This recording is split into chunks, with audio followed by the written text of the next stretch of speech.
पिछहत्तर साल बाद जागा हिंदुस्तान, मोदी ने सुधारी कांग्रेस की गलती। अब नहीं होगा हिंदू नायकों के साथ भेदभाव। अब देश के भविष्य का सनातनी धर्म से होगा परिचय। अब नहीं पढ़ाया जाएगा गलत इतिहास। अब तथ्यों के साथ होगी इतिहास की शिक्षा। नमस्कार, धर्म ज्ञान के दर्शकों का स्वागत है। मैं हूं आपके साथ कविता राणा। जब से देश में बीजेपी की सरकार बनी है, मोदी की आंधी में देखिए देश की दिशा और दशा दोनों बदल गई है। अब तक कितनी सरकारें आई और गई, लेकिन कोई भी कांग्रेस की 75 साल पुरानी गलती को सुधार नहीं पाया, जिसे अब देश के प्रधानमंत्री नरेंद्र मोदी ने सुधार दिया है। जी हाँ, अब आप सोच रहे होंगे कि भला हम कांग्रेस की किस गलती की बात कर रहे हैं। तो ये गलती है पाठ्यक्रम से देश के गलत इतिहास को जोड़ने की। ये गलती है भारतीय नायकों की उपेक्षा करने की। ये गलती है देश के भविष्य को कुतर्कों के साथ ज्ञान देने की। जी हाँ, हम बात कर रहे हैं मुगलों के महिमा मंडल से भरी पड़ी एनसीईआरटी किताबों की, जिनमें नए संशोधन के साथ नए सेशन में पढ़ाया जाएगा। मतलब ये कि इतिहास में देखिए जिन महानायकों को जानबूझकर छिपा दिया गया था, उन्हें अब सिलेबस में शामिल कर बच्चों को पढ़ाया जाएगा। दरअसल एनसीईआरटी की सोशल साइंस की किताब पर शिवसेना सांसद अनिल देसाई ने राज्यसभा में सरकार से सवाल पूछा था और उन्होंने स्कूली किताबों में दर्ज गलत इतिहास को सुधारने पर सरकार की ओर से किए जा रहे प्रयासों के बारे में पूछा था। और इसको लेकर केंद्रीय शिक्षा राज्य मंत्री अन्नपूर्णा देवी ने सदन में जवाब देते हुए ये बताया कि सोशल साइंस की कुछ किताबों में संशोधन करके उन्हें रिप्रिंट करवाने के लिए भेजा गया है। और देखिए ना, 2022-23 के एजुकेशन कैलेंडर की नई किताबों में संशोधित इतिहास पढ़ाया जाना शुरू हो सकता है। यानी कि एनसीईआरटी की किताबों में अब तक सिक्के के सिर्फ एक पहलू को दिखाया जाता था, लेकिन अब तथ्यों के साथ बिना किसी छेड़छाड़ के भारत के गौरवशाली इतिहास को पढ़ाया जाएगा। दरअसल हमेशा से एनसीईआरटी के इतिहास की किताबों में भारत के ऐतिहासिक तथ्यों को गलत तरीके से प्रेजेंट करने पर विवाद रहा है।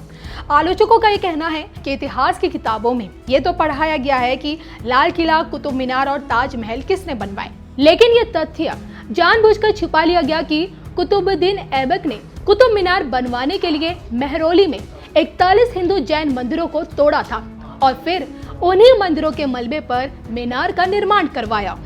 पिछले 75 सालों से इतिहास की किताबों में मुगलों की कथित बहादुरी तो लिखी गई है, लेकिन सोमनाथ मंदिर को बार बार किसने और कैसे तोड़ा, मथुरा काशी के मंदिरों का ध्वस्त क्यों और किसने करवाया, इसके बारे में कुछ नहीं बताया जाता। और इतना ही नहीं, किताबों में देखिए अकबर को तो महान बताया गया है, लेकिन अपने राज्य को बचाने के लिए उससे जिंदगी भर लड़ने वाले महाराणा प्रताप के बारे में विस्तार से नहीं बताया गया। मुगलों के अत्याचारों के सामने सीना तान कर खड़े होने वाले गुरु तेग बहादुर, गुरु गोविंद सिंह और उनके 4 साहिबजादों की गाथा को इतिहास की किताबों से सिरे से गायब कर दिया गया। अब सवाल ये उठता है कि शिक्षा के जिस मंदिर से देश के भविष्य को आकार मिलता है, जहां से विद्यार्थियों के ज्ञान की नींव मजबूत होती है, जिन किताबों से ज्ञान प्रकाशित होता है, आखिर उन किताबों में दर्ज इतिहास से छेड़छाड़ किसने किया। और इसको लेकर देखिए कई शिक्षाविदों का ये कहना है कि कांग्रेस की सरकारों ने सनातन संस्कृति, देश के नायकों को इतिहास से गायब करने के लिए हिस्ट्री लेखन का काम किसी और को नहीं बल्कि वामपंथियों और जिहादी विचारधारा वाले लोगों को दिया, जिन्होंने अपने कुतर्कों उदाहरण के जरिए इतिहास की किताबों को एक खास रंग में रंग दिया। वैसे हकीकत में देखा जाए तो देखिए देश पर सबसे ज्यादा शासन कांग्रेस ने ही किया। देश की जनता ने जवाहरलाल नेहरू से लेकर इंदिरा गांधी, राजीव गांधी, मनमोहन सिंह का दौर भी देखा। देश के ज्यादातर राज्यों में लंबे समय तक कांग्रेस पार्टी ने ही राज किया और शिक्षा नीतियों में भी इस पार्टी का हमेशा से योगदान रहा। और इसलिए आज जब एनसीईआरटी के पाठ्यक्रम से जुड़े इतिहास में संशोधन किया जा रहा है, तो इस गलती का भार कांग्रेस पार्टी पर ही फोड़ा जा रहा है। वैसे आपको क्या लगता है, एनसीईआरटी की जिन किताबों में हिंदू नायकों को छोड़कर सिर्फ और सिर्फ मुगलों का गौरवशाली इतिहास छाया हुआ है, इसके पीछे क्या कांग्रेस पार्टी का ही हाथ रहा है या फिर किसी और की गलती है? इस पर आप लोगों की क्या राय है, कमेंट करके जरूर बताइए।